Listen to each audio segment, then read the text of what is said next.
Hello friends, welcome.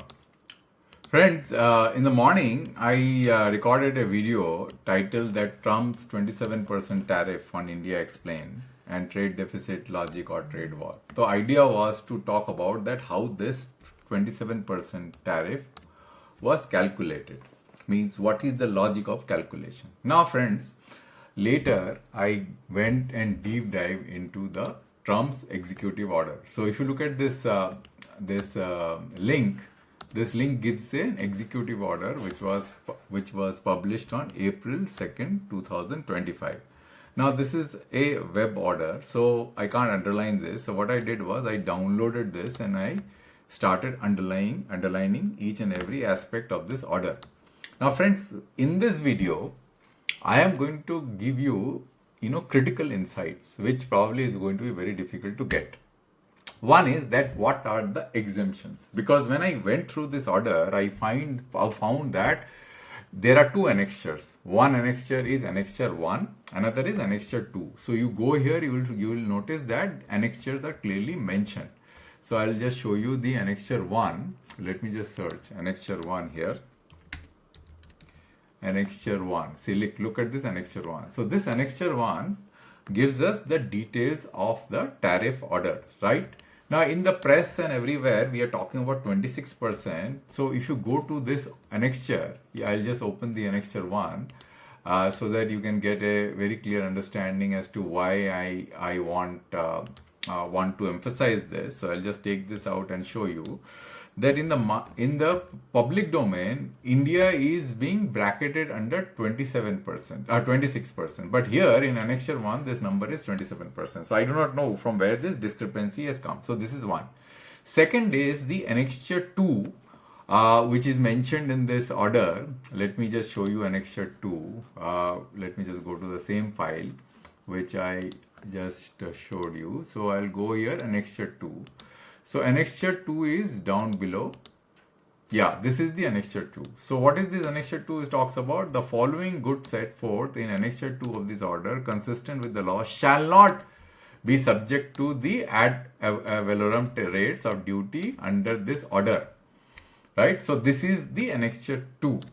Now, Annexure 2 consists of lot of items, and let me show you what are the items that Annexure 2 consists of. So I will again open this Annexure 2 and I'll just use my preview and then I'll show you that this is Annexure 2.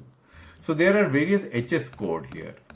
So it is very difficult to map how many of these items are relevant for India, because this is a how many page document? 37 page document. So if you look at that, there are various HS code, 8-digit HS code as per the custom tariff.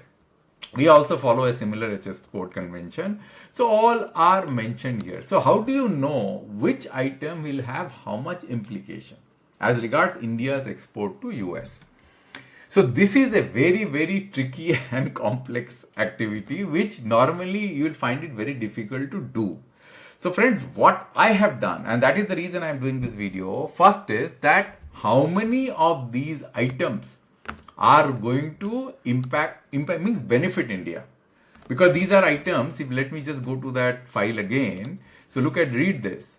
The following goods set forth in Annexure 2 of this order consistent with the law shall not be subject to ad valorem rates. So which means the Annexure 2, which we are talking about here, with the 37 page document, Annexure 2, these products are not going to be under the tariff order. So if you are exporting any of these items, any of these HS code items to US from India, you are not going to be considered, you do not fall under the tariff bracket of 27%.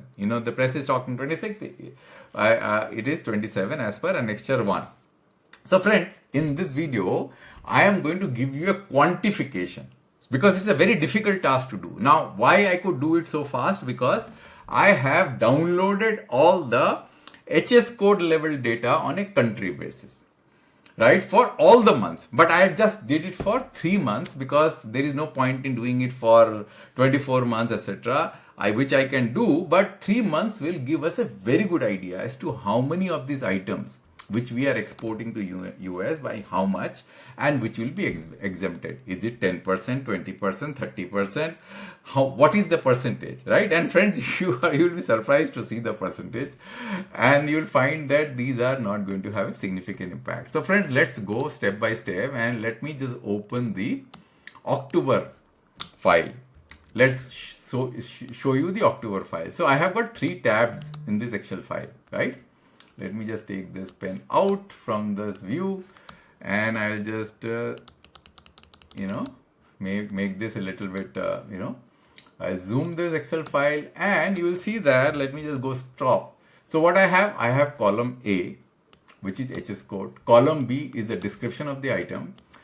Column C is the value in US dollar. Column D is the month. Column E is the year, and the country. Because I have got for all the countries, I did a filter for country. And then I have a flag.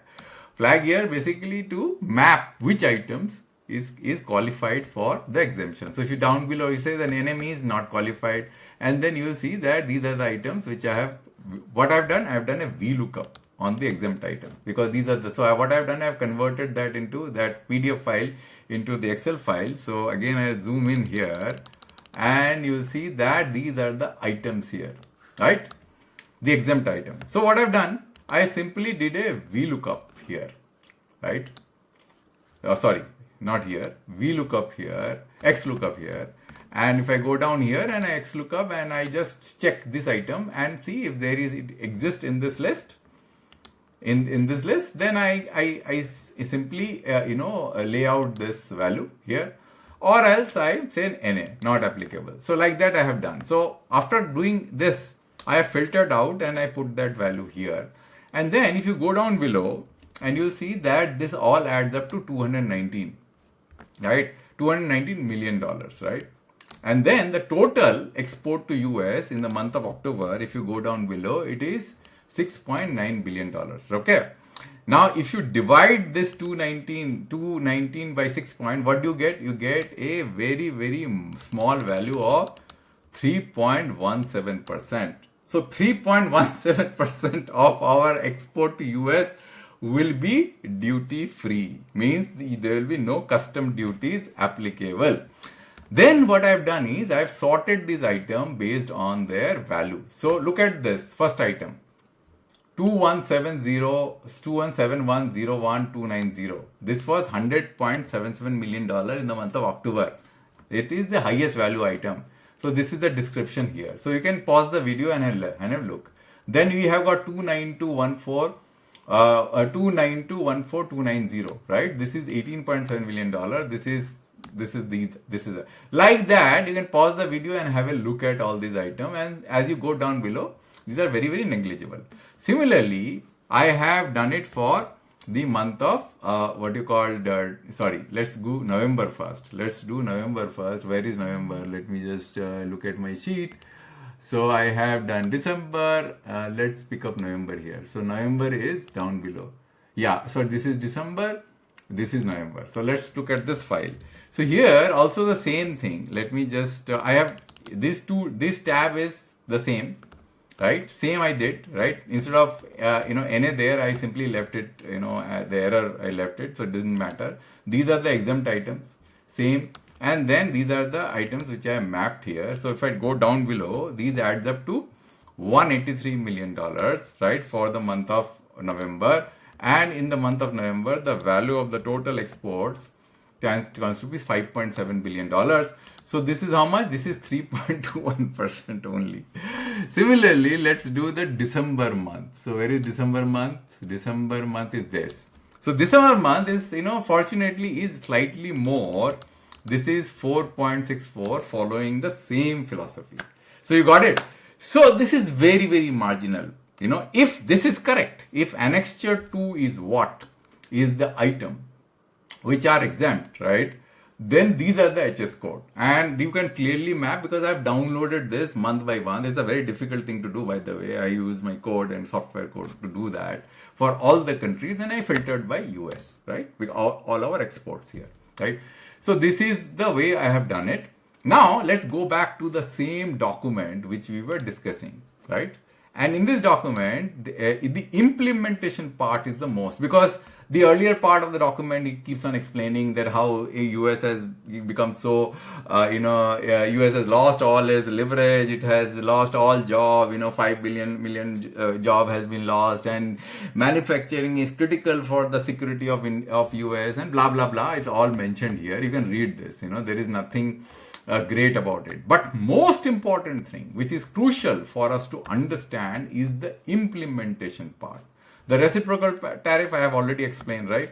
Now the implementation part is the most important, and I will like your intervention here, the viewer's intervention here, to understand it, because I have not been able to fully understand each and every item, because this is a new document.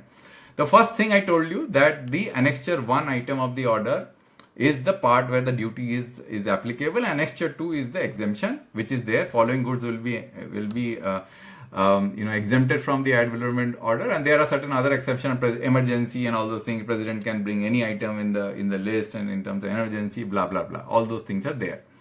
Then one important para, very very important para. This is the para F. You should read this para, because this is where there are a lot of reading between the lines which you need to do. So let me do a little bit of zooming here. Let me just see, where is it? Let me just, So So it has exploded.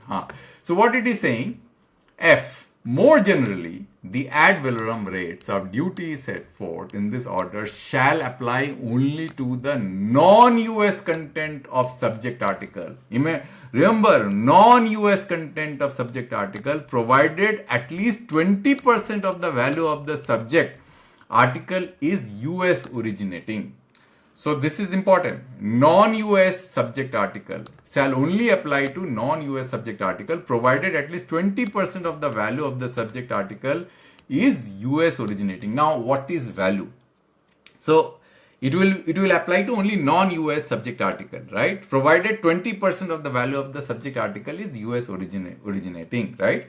So which means that if it is 20% of the value of the subject is US originating, then it is not going to apply, right? That's the meaning.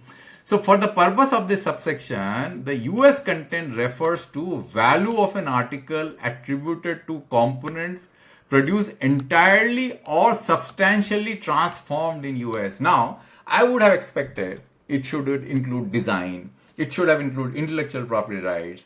That should be counted as US content, but it is not so. So if you see the value of an article attributable to components produced entirely or substantially transformed in the US, it talks about components. Now what does it mean? What is value?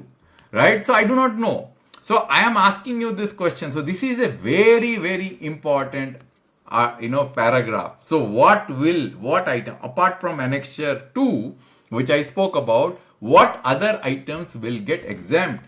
Only those items which are having 20% of value or subject value of article of US originating, and US content refers to the value of the article attributable to components produced entirely or substantially transferred in the United States. So does it mean that Apple iPhone will not be subjected to duty? If it is going to be like that, then what is the point? What is the whole issue about manufacturing job going back to US if Apple continues to manufacture in India and bring components from China? Does it make sense? So I do not know what this actually means. What is the purpose of this? The other important thing which I was noticing in this, that it is saying that the US Custom Border Protection CBP, to the extent permitted by law, is authorized to require and collect such information, documentation regarding an imported article during the entry of filing as necessary to enable the CBP, the Custom Border Authority, to ascertain verify the value of the US content of the article, as well as to verify whether the article is substantially finished in the United States. So more red tape. It is going to it will create such a big havoc. So when US talks about non-trade barrier, non-tariff barriers, that non-tariff barriers now is going to transform back to US. US is going to impose non-tariff barrier to a level which is unthinkable because of all these calculations and all these powers which will be given to custom authorities, right? So this is is going to create such a big confusion, then there is a threat here. Right? If you look at the threat which is there in this executive order, modification authority, which says, should any trading partner retaliate against US in response to this action, then the president of US will do something more, which you cannot. So if you're going to retaliate, you are going to add it. Those tariff orders will be revised. So there is no retaliation. Should any trading partner take significant stake to remedy non-reciprocal trade arrangement and align with sufficient United States or economic national security matter, I may further modify the HS code to decrease the limit of scope of duties imposed under this order. Should any manufacturing capacity output continues to worsen, I may further modify and increase duties under this order, friends. So you understand the kind of impact that is going to cause, and the kind of, there are certain, exemptions which have been given. Those exemptions, if you map it to the Indian export on a HS code basis, it's very, very insignificant. It is 3 to 4%. It does not matter. And then on top of it, there are certain kind of caveats, which is this para, which is the para F, right? This para, which is so confusing. I do not know how they are going to, what kind of additional rules and documentation will get released, but it is going to add a lot of red tapeism and will enable the custom authority with more discretionary power to reject goods. It's going to have or impose tariff on goods where they feel this definition of US content does not satisfy. Okay, friends? So that's all, friends, in this video. I thought that this is important, so I went through the whole document and I found, because this is a very important announcement of presidential action which was published in April 2nd. So you should read this to understand this. Okay, friends? Thank you very much for your time. I'll come back with a new video on a new topic next time, very soon. Thanks a lot for listening.